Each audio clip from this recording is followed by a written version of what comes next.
I just finished the main quest in the Starfield Shattered Space DLC, completed 7 out of 12 achievements for the DLC, and I've spent some time side questing and exploring Varuun'Kai, the planet where the DLC takes place. And overall, I'm left feeling a bit confused and somewhat surprised by my time with the DLC so far. So today, I've organized my thoughts to speak to the 4 main types of gamer relationships with Starfield: lovers, likers, dislikers, and newbies to Starfield. By the end of this video, regardless of which gamer type you fall into, you'll have the answer to whether or not Shattered Space is worth playing. And stick around to the end of the video where I'll share my personal experience with the DLC, why I initially was not enjoying it, and what ultimately won me over. And by the way, all footage I'm sharing is from the first hour of the DLC, so this video is spoiler free. Let's get into it. So we'll start with Starfield lovers, which is the gamer type I fall into, probably no surprise if you've been on the channel before.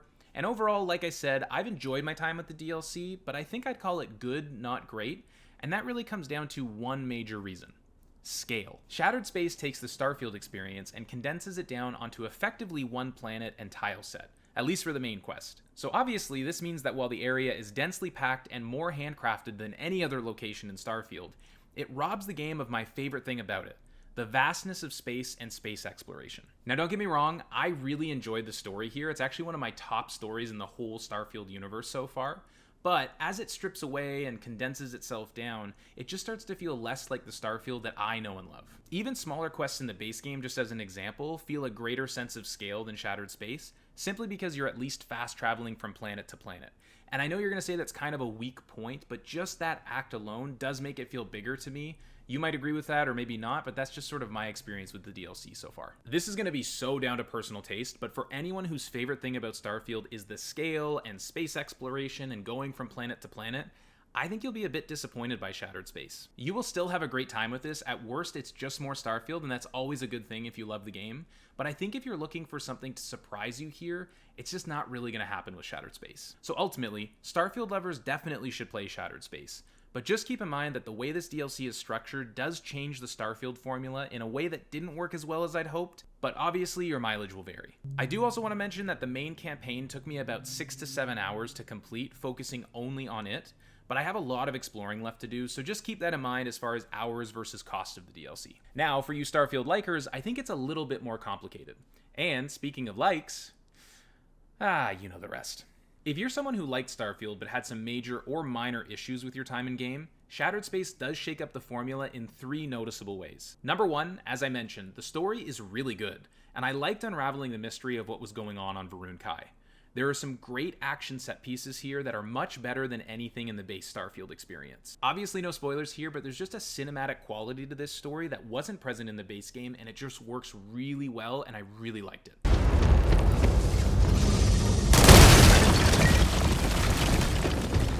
Number 2, there's also a really cool world to explore that doesn't require you to run hundreds of meters at a time just to get to one interesting POI.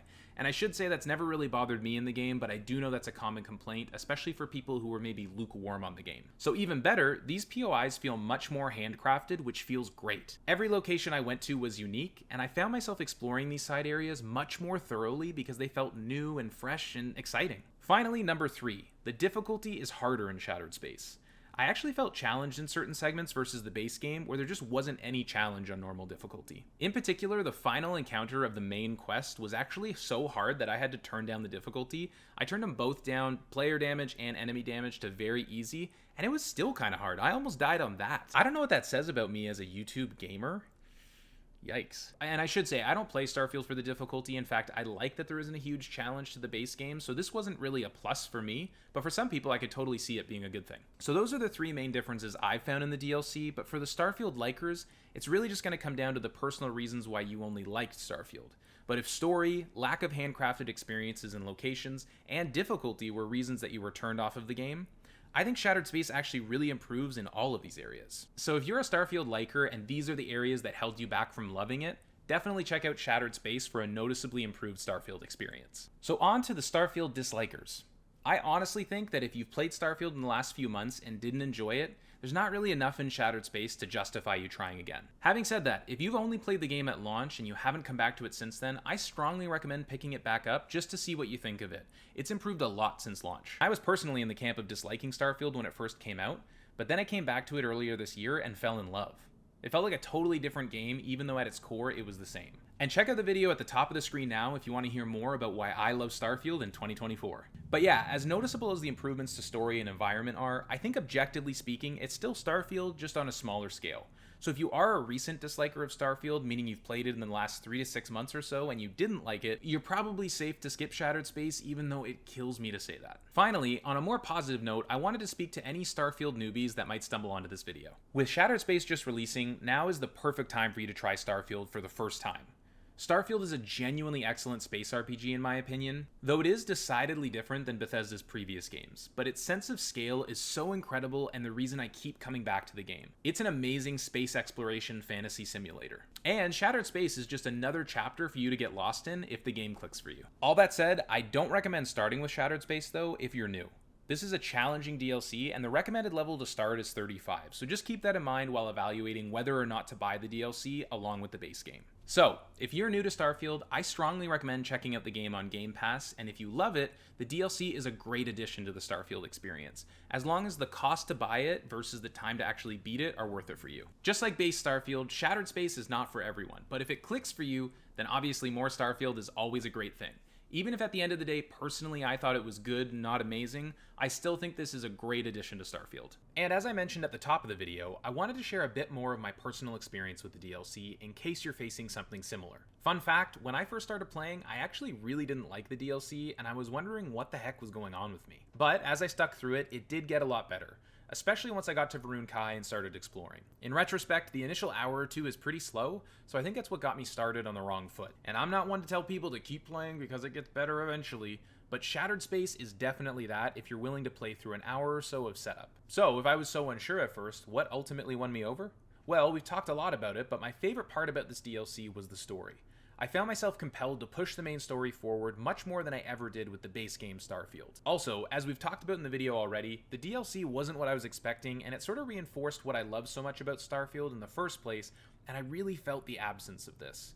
That meant there was an adjustment period to how this DLC feels different from the base game. Once I settled into that different feel, I really started to appreciate what Bethesda has done with the DLC. And I should say, even though the main quest can be completed in 6 to 7 hours, there are quite a few side quests available to keep you busy beyond the main quest, as well as a good amount of exploration across unique POIs. I would estimate there's at least 15 to 20 hours of content here if you want to see everything. So don't make the mistake of thinking that the DLC is short just because the main quest is relatively short. So ultimately, a combo of a compelling story and settling into what the DLC is versus what I wanted it to be were eventually what won me over. As is likely evident, I do still like the base Starfield experience better, but there is a lot to like here as an addition to the game. And it's not like I'm done with Varuun'Kai and the DLC either.